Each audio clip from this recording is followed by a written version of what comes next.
आज इस खबर में एक कपूत बेटे की बात करेंगे।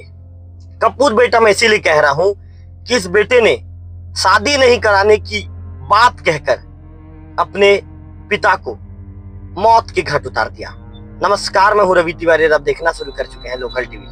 आपको बताना चाहूंगा कि जो कपूत बेटे ने कहा मेरी शादी नहीं करवा रहे, कब तक बनाकर खाना खाऊं। ऐसे में बेटे के मुताबिक वो इसी बात से नाराज था और उसने अपने पिता की हत्या की वारदात को अंजाम दे दिया। आपको बताना चाहूंगा कि अब इस मामले में कोर्ट ने बेटे को उम्र कैद की सजा सुना दी है। इस वीडियो में इस पूरे खबर के अपडेट को लेकर बातचीत करेंगे। आपको बताना चाहूंगा कि घटना छत्तीसगढ़ के कोरबा जिले में घटित हुई थी।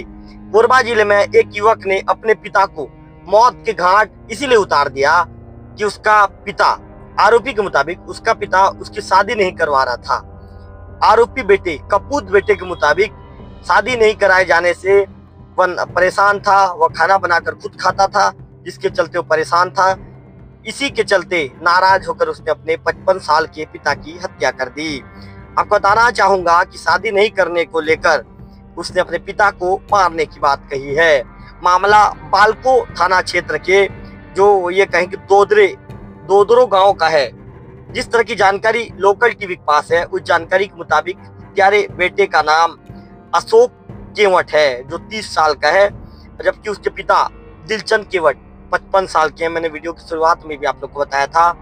होता ये है कि शादी ये लंबे समय से ये अपने पिता से ये कह भी रहा था कि मेरी शादी करवा दो, लेकिन उसके पिता शादी नहीं करवा रहे थे, ऐसा आरोपी का कहना है, जिसके चलते वो नाराज चल रहा था। आपको बता दूं कि इस मामले में कोरबा कोर्ट के अपर सत्र न्यायाधीश सुनील कुमार जी ने बुधवार को करीब 11 बजे हत्यारे बेटे को उम्र कैद की सजा सुना दी। अब मेरे लोकल टीवी के दर्शकों को यह भी जानना जरूरी है कि आखिर मामला कैसे घटित हुआ था, मामला क्या था, मामला कैसे इस मामले में बेटा, ये कहें कि सपूत बेटा कपूत बन गया। आपको बताना चाहूंगा कि दरअसल होता ये है, ये वारदात 16 जून 2024 की रात की है। दोदरो में हत्यारा अशोक अपने 3 भाइयों में सबसे छोटा है। उसके 2 भाइयों की शादी हो चुकी है। वे अपने परिवारों के साथ रहते हैं। उन्होंने और उसके पिता जो दिलचंद है, ये दोनों साथ में रहा करते थे, अशोक और उसके पिता। आपको बता दूं कि दिलचंद खेती और मजदूरी करके घर चलाते थे, जबकि अशोक घर की साफ सफाई के साथ ही दोनों के खाने पीने का काम संभालता था।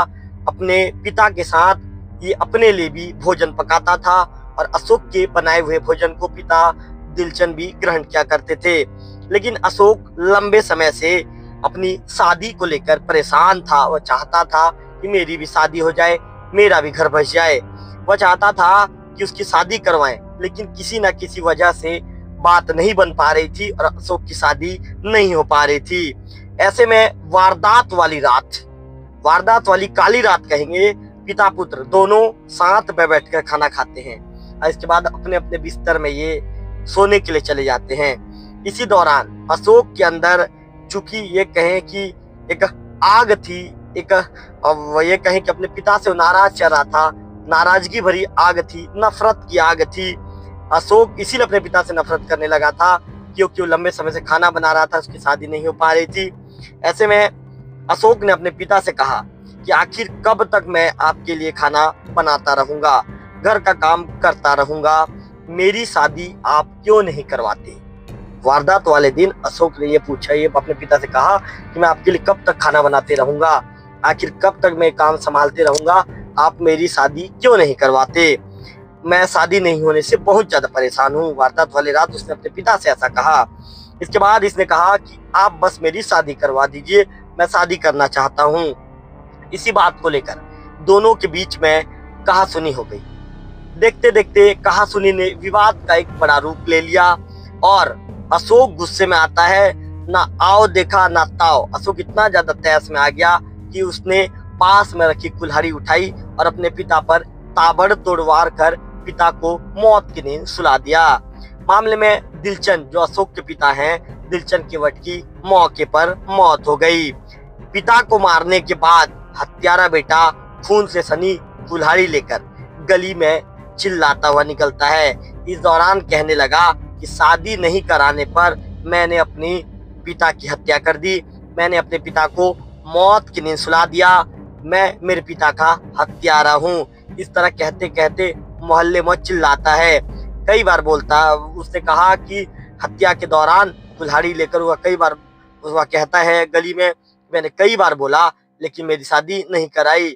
इससे आसपास के लोग सकते में आ गए। इसके बाद हत्यारा बेटा चिल्लाते हुए गांव के पास ही स्थित स्कूल में जाकर छिप जाता है। वारदात की जानकारी मिलते ही ग्रामीणों ने पुलिस को मामले की सूचना दे दी। पुलिस की टीम मौके पर आती है और अशोक को गिरफ्तार करती है। साथ में कुल्हाड़ी को भी पुलिस ने उस दौरान बरामद कर लिया था।